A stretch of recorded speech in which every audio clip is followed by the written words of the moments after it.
চোখ রাখবো পরবর্তী খবরের দিকে। কাজল শেখের ফেসবুক পোস্ট নিয়ে বিতর্ক। কাজল শেখ 26-এর ইলেকশনের আগে আরো উত্তপ্ত হবে বীরভূম। কি বলছেন কাজল? তার মেজাজটাই বা কেমন?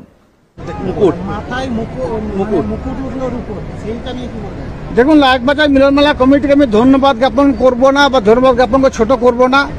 তারা যেভাবে আমাকে সম্মানিত করেছে সত্যি তাদের কাছে আমি কৃতজ্ঞ। তাছাড়াও আমি বক্তব্যের মাধ্যমে বলেছি, লাইকবাজারের মানুষের সঙ্গে আমার সম্পর্কটা আজকের নয়।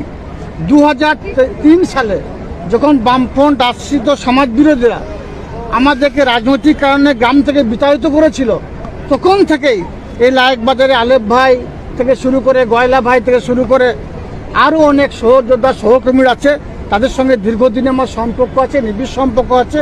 হয়তো সেই সম্পর্কের জেরেই তারা বা তাদের দাদা বা তাদের ভাই বীরভূম জেলার একটা আসনে আমাদের মাননীয় মুখ্যমন্ত্রী মাননীয় মমতা বন্দ্যোপাধ্যায় আমাকে অধিষ্ঠিত করেছেন।